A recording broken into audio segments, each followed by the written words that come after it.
We'll start with Ann Newton Kane. Ann, for those who don't know you quite yet, would you give us a little bit more about your story and your current focus? Yeah, I've been in real estate for about 3.5 years. I was born and raised in a small town, Wairika, which has been on the news the whole week with the fires, which is not fun. I was raised on a cattle ranch, went to school at UC Davis, lived in Walnut Creek, started with a company called MCI. Most of you guys are too young to know what that was, but it was a telecommunications company. Within the first 6 months, I was #1 salesperson in the United States, handling the Hayward territory, which is kind of crazy. Stayed with MCI for about 18 years. WorldCom bought us, put us in bankruptcy, and I got hired by the chairman of Quest to run large accounts for the West Coast. Then once I did that, I retired, raised my children, and they left me to go to college, and I was devastated. And so I started in real estate about 3.5 years ago, and it was the perfect timing. Amazing. I love you grew up like kind of on the farm in Wairika, kind of a small town, and then made it big in corporate sales, and now you're in real estate serving your clients. I think that's fantastic. I'm going to shift to JB. JB, tell us a little bit about your story and your current focus. So my story is got into real estate actually here in Montclair, Oakland, 20 years ago, July 2020, or July 2000. Went through that journey, ended up owning the Better Homes Realty franchise in Danville, California. 2009, 2014, broke away from there, introduced to EXP, PDF, real estate last year. So I got into that space, I met you, and went on this journey trying to figure out like commercial real estate, this crypto space, DST. What's interesting is the collaboration amongst you, myself, Leah, and the Space CL, which is actually a family run business through my sister-in-law. Yeah, and we want to thank CL too, by the way, for hosting us. This is their space, amazing space. I think they had like Julia Roberts here at one point. Yeah, and actually Studio 8. Studio 8? Last year in October. Absolutely, yeah. And they were kind enough to gift the space to us because of JB's connection with the family, and so that is fantastic. And so let's shift a little bit into the changing times. So things are changing right now. A lot of challenges. You got inflation. You got uncertainty. So I'm curious, JB, what's you think the biggest question to be asking right now if you're an investor or in real estate or crypto or anything else that might cause some anxiety right now? What would you say is the one question to be asking for everyone out there? I would say, kind of looking at the market shifts, it's cyclical, as we've talked about. It's kind of like being on a sailboat on the ocean. The winds are changing, so the only thing you have control over is your sail and your crew. So who's surrounding you? Who's helping you? Who's educating you? You want to make sure that you're getting advice from people that are doing better than you. Kind of seeing around the corner. That's kind of the reason that I'm here. A lot of people in this audience are here is to get direction. Absolutely. Very well said. I love that analogy of you're in a boat, right? And there's a book, one of my mentors, his favorite book, and I think it's called The Dove. And it's about a boy who goes out on a sailing trip around the world or across the ocean, and he's going to face all these different challenges. And it seems like we had a chance to kind of go through a calm for a little while. That a lot of the money was printed, right? And it thrown out a big crisis, and it was calm for a while, and things were really good. And now it seems like all of a sudden this storm is just starting to rage and a lot of moving parts. And so I'm going to shift to Ann. So Ann, what would you add to that? What other questions should you be asking besides, building a team, getting around people you can trust and have, can guide you through these storms? What other questions might someone be asking if you're an investor or As a an client? investor in real estate, I always look at my clients and say, okay, how much land is out there? There's only so much land. We always go through cycles no matter what. And what comes out on top? Real estate. So pretty important. So talk about Lafayette real estate, luxury real estate, talk about, clients. We were talking a little bit before about how a lot of them aren't actually taking on debt, right? They're typically buying them all cash. And so for the luxury, higher end, higher net worth client, talk about what's changing for them and their challenges. It's been really interesting because most of my properties, people are not going to have a loan. They might after they purchase the price of the property, but they're going to buy it with all cash. And it's been tough because they're concerned. They're concerned about the economy. They're concerned about what we're doing in Russia. I mean, there's just lots of different things that I can't answer those questions, but I can always tell them real estate will come back because we only have so much land. Do you think that interest rates and inflation are going to change? I know it's hard to predict these types of things, but change the sentiment for even people living in California, these higher cost states. Do you get a sense for your sellers that you're selling these properties for? Are they moving out of state? Are they downsizing? What's kind of your take on just the percentages of relocation versus completely out of the state that's kind of expensive? If I looked at my people, I would say most of them are moving outside of the state. And a lot of it's because of tax purposes and what's going on in California. Well, I mean, Tennessee, Florida, Texas. I mean, I feel like I don't know how many people have friends. I feel like I have a friend every other week moving to one of those three places, but maybe, or even Arizona. What are the places you're seeing? Montana is big right now. Idaho's big. Utah's big.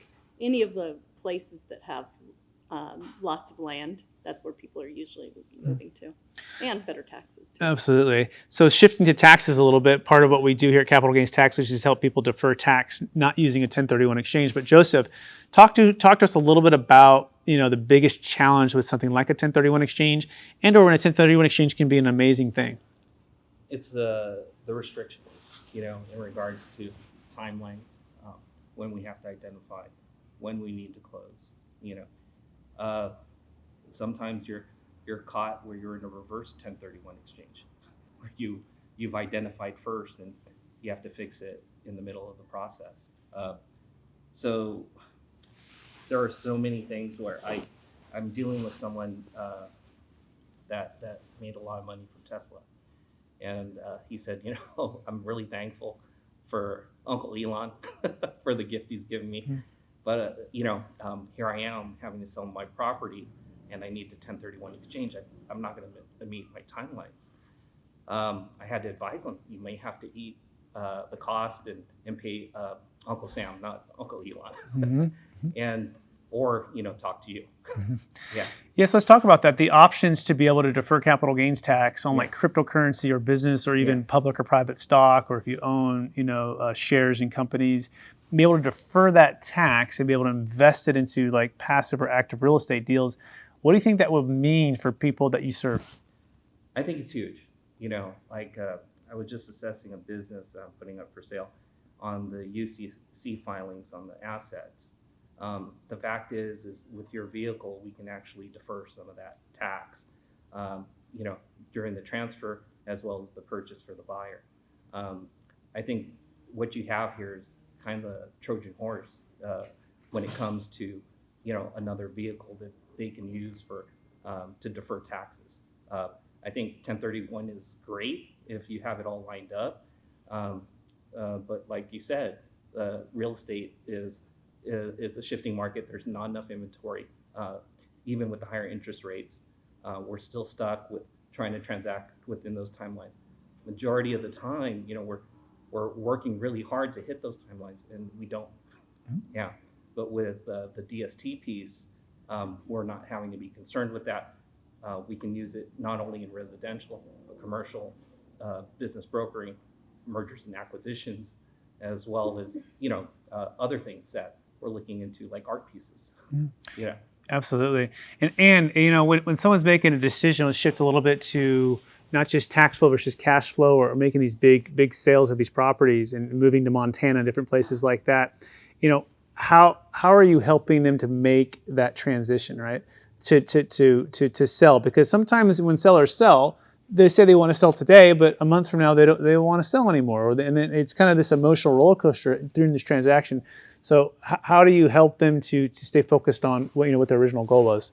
Basically, when they call me and they want to talk to me about selling their property, I put together a proposal and to walk them through everything that you have to do to sell your house. And we sit down and we have a listing presentation that goes anywhere between 2 and 3 hours. And I make sure that they understand everything that they're going to have to do, and that we're both in agreement, and they know what they're going to do. I know what I'm going to do. And I have a super high close rate of getting them to go forward with the transaction. And I stay on top of them too to make sure that they are doing what they said they were doing, And a lot of times taxes come into play that are a big portion of why they don't want to.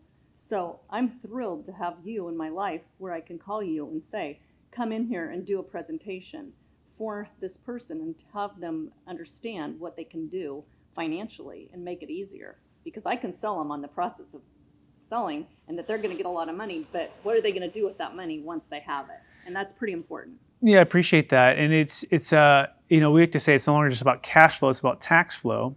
And the other thing that's really interesting is we're seeing this shift, the largest wealth transfer in the history of the planet. In fact, it's the baby boomers, and they're passing their wealth as much as, according to the American Bankers Association, of over $32 trillion.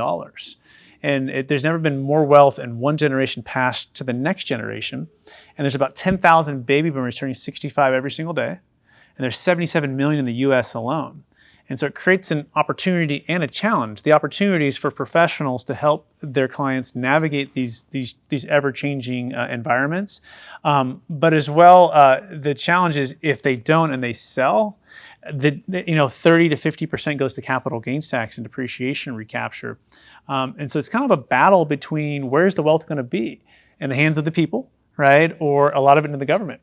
And so, and I think maybe we can all agree that the government's not very efficient with using the money, right? And so how does that play out, Joseph, in the kind of the bigger picture with wealth and accountability and people being able to keep it in their families versus maybe the government's hands? I'll give you a couple of points of view on that, if I may. We're stewards, like I'm personally going through that with the wealth transfer of, my father's assets, and stewarding that for the future generations. As I look at that transfer occur, I also have a responsibility to educate my kids, not on just the cash flow, but like you said, the tax flow of things. What we're looking at as a group in our company right now are the smart contracts, that are related to the blockchain. It creates transparency, it creates accountability, and it creates a higher level of compliance outside of, say, fiat currencies and government control. So as we move forward with that, I see that this responsibility of this wealth transfer falls amongst all of us as professionals. And it's our responsibility to understand, what's happening with DST, crypto, tokens, fiat currencies, how it's affecting our tax flow, as well as these smart contracts. Absolutely. And I'm curious too, you're hyper-focused on real estate, which is amazing, but this cryptocurrency world is ever changing. So what's your take on cryptocurrency? Do you invest in it yourself? I absolutely do not. I'm not going to invest in something that I do not know about. And I think that when you're talking about that stuff, I wish that I did know about it, but I don't. Absolutely. And this is part of where you like to have different thoughts on the panel, right? To have different feedback on that. And the crypto market's kind of crashed here recently, and there's been a lot of people who've gotten hurt, and we're going to be talking on that on our next panelist in detail. But for investing in real estate and getting that cash flow, there's something about that hard asset. Like you said, there's only a certain amount of land. So what's kind of your investment strategy beyond just selling luxury homes? How do you like to invest? I own a lot of real estate. My father, I was raised on a 16,000 acre cattle ranch, still in our family. My dad taught us from a very young age, there's only so much land and you have to have it in your portfolio. So we keep a lot of it in our portfolio, but we also manage that as well. Excellent. It makes sure that it's not too much. It makes me think of the show Yellowstone. Anyone see the show Yellowstone? Anyone see this? Where they're battling, for the land and keeping the land in Montana. So have you seen the show Yellowstone, and what's your thoughts on it? Yeah, I laugh because it's very, it reminds me a lot of our family. Is it? Okay. Excellent. You can imagine when you have a 16,000 acre ranch still in your family. Did you have sisters or brothers growing up? I'm the baby of 4. Okay. So if we were to line up your siblings, could you guys narrow down who's who? I'm not going there. Okay, all right. Just throw it out there. So Joseph, tell me a little bit about your upbringing into. I appreciate how you showed this family values, right, and the being good stewards of the wealth that we've been given and that people have earned in the past to help to create it for the next generation. And I love that stewardship mindset. What was life growing up like, and tell us about the beginnings. The beginnings, Came from an immigrant family. My dad came here through the U.S. Coast Guard, and actually I just found out June 20th, 1963. Yeah, so I'm a patriot at heart. My dad's U.S. Navy veteran. My brother's a U.S. Army veteran. We didn't have much growing up, but I saw my parents build wealth through buying homes. And with that, it provided my brother and I, not like an extravagant lifestyle, but a comfortable lifestyle.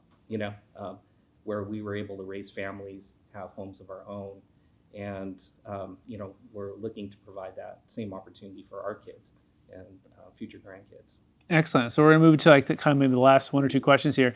So, Ann, if someone's making a shift right now, and either their home that they're buying or selling, or their investments that they're going to make, what would be the one best secret that you could maybe share with them, or the question that you would ask to make sure that they're going to be on the right path?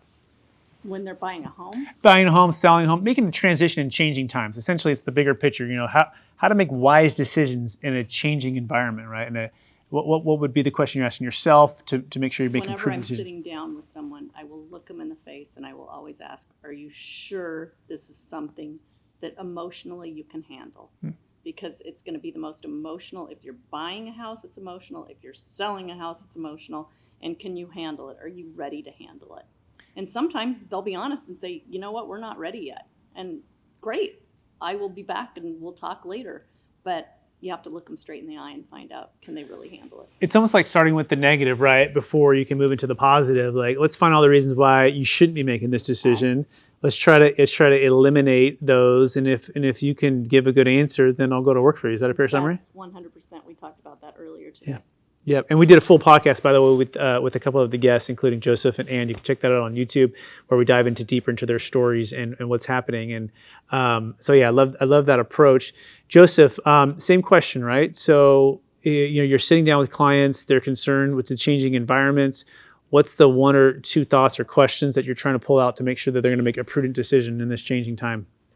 Well, for me, it's on the commercial side.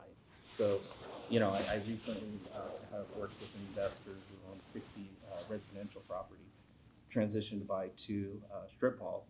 You start to realize the vacancy rate at 10-20% on his multifamily and single-family homes, because he owns like a block here in the East Bay, really hurts him, especially during the pandemic. He realized that commercial real estate, he could be at a 40-50% vacancy rate and still survive with his multi-tenant strip mall. Mm-hmm. Yeah. So he started to understand the tax flow, and now his portfolio is diversified. I think looking forward is for us to be prepared for the upcoming winter recession, to educate and make moves so ourselves and our clients are recession proof. Excellent. Fantastic. Well, we're out of time now. And so, Joseph, if people want to get in touch with you, Joseph Cervantes, what's the best place for them to find you? BrokerSiliconValley.com. Excellent. Yeah. And Newton Kane, if people want to get in touch with you, what's the best place for them to find you? AnnNewtonKane.com. Excellent.